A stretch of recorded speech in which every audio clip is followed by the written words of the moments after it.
Hey, it's Ted here. I've got a tracker engine, amazing, from, I don't know, 1984, something like that. It's a two-stroke, four-cylinder, 40 horsepower. All right, so the owner's complaint is it won't start. That's the first thing. I think 5 years, maybe more, since I last touched this thing. He used it, and he hasn't used it in a while. He went to start it, wouldn't start, took the cover off, found a big mouse nest back here. So I found they had worked their way all the way up front, and they've chewed through the front of the wiring harness up here and made their way back here and made this wonderful nest for the winter. Well, when he discovered it, I gathered that they were pretty much gone, but the problem is now, he says, it won't start. Well, it turns over fine. I rocked it back and forth. We're about to do two things. Number one is we want to see if it has spark. That's the first test always for a two-stroke, right? To make sure it'll fire if it has spark. The second thing is we're going to do a compression test. So I've already taken the plugs out. I got my spark gap tester here. We're going to grab the key switch. I'm going to crank it over. I'm going to zoom in so you guys can see if it has spark. I've got this wonderful Stevens instrument that I've had for decades. And you know, if you're a marine mechanic, this is the kind of tool that you really want.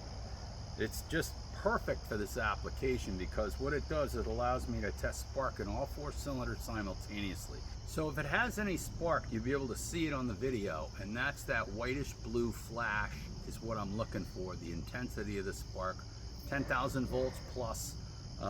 What you'll see is each individual coil here is possibly going to make good spark, and we're going to see that in a second. Now, I already got the spark plugs out, so I'm speeding things up. I've got my compression test kit over here, and we're going to do a compression test right afterwards. I always do a compression test on any two-stroke engine I ever work on, just so I know what I'm working on is worth working on. All right, so that'll be the second part of the video. So right now, let's go crank it over and see what we got.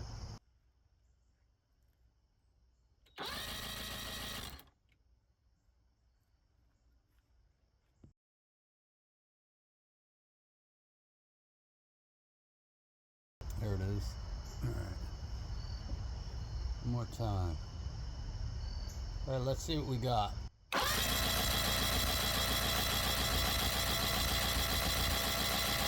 you go. So we got really good spark.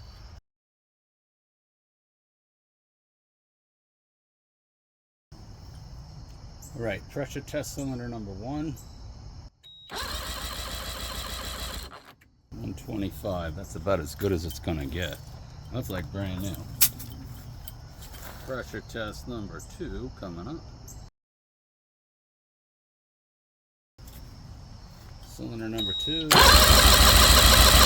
Beautiful. Still 120, something like that. Let's go on to cylinder number 3.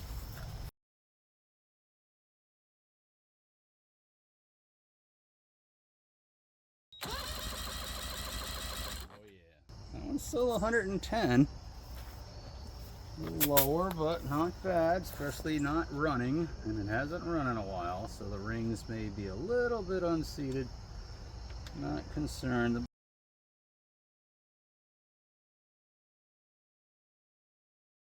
Okay, cylinder number 4. Let's see what we got. Oh yeah, 125. She's beautiful. All right, good compression and good spark. Fuel related start issue. Maybe there's a mouse in the carburetor. Let's find out.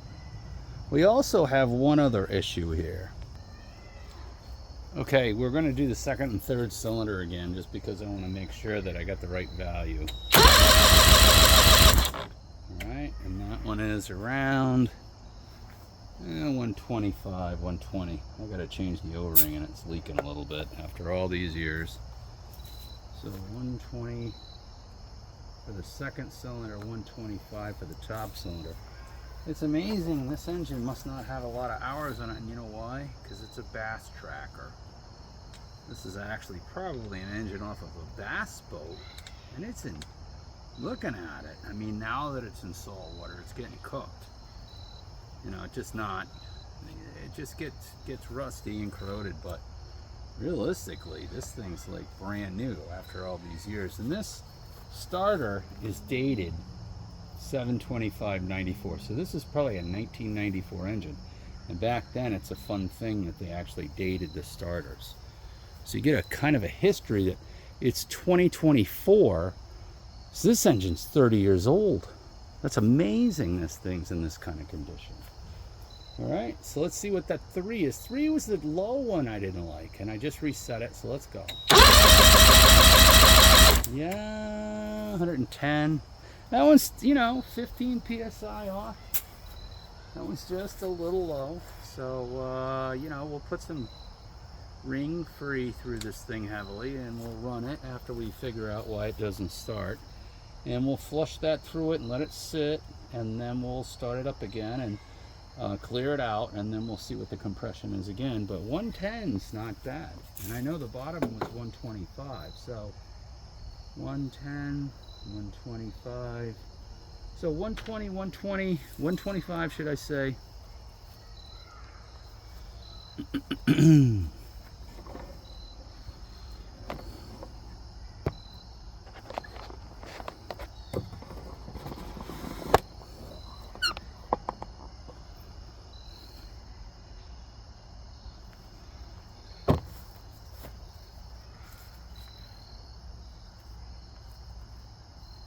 All right, so preliminary, we got great spark. All right, so preliminary, we got great spark. We've got good compression. One cylinder's a little low, you know, 110. The rest are 125. I'm not concerned about that. It's been sitting for at least a couple of years by the looks of it. Mouse nest involved. No electrical issue as far as I can see. There's a little bit of a chafe wire up here, but that's okay.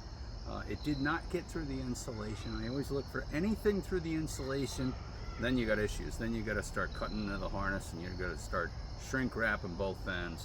You got to take care of that. I'm still going to look under here too, because I want to see if there's any problems under here with the actual nice being in here. I don't see any intrusion, but until I take this cover off where the coils are, where the switch box is, and where the electrical is, I want to look in here. That's the next thing. And the other one was, he said it's leaking oil. So I hate to think, but I bet you they gnawed a hole through this oil injection tank. And I have to take that off, and I got to look at that. I'm hoping it's an oil line. If they gnawed a little tiny hole through the oil line and they got a taste of two-stroke motor oil, more power to them. Anyway, I'm going to take this apart, and I'm going to look at that and get to the carburetors and get the root cause. Probably just needs to be some cleaned out carburetor work. That's generic. It's nothing new to me. I do it all the time. We're starting to see more and more marinas are turning to non-ethanol fuel. And then you use a good stabilized fuel, and Yamaha makes a really nice product. It's stabilizer and ring-free. It's a combination of the two, and it heavily fogs all carbureted engines, and it adds that anti-carbon agent to the rings, and that may free up these rings when I run some carbon guard through it. And that's a Mercury product, or ring-free is the Yamaha product. So those are the two things that will actually help extend the life of the rings.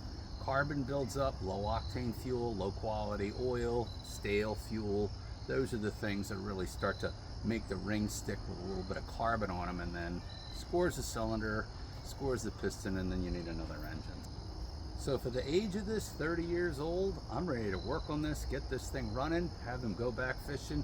It's fall here in New England. He's got some good striper fishing ahead of him, so I'm going to try and get this baby running for him shortly.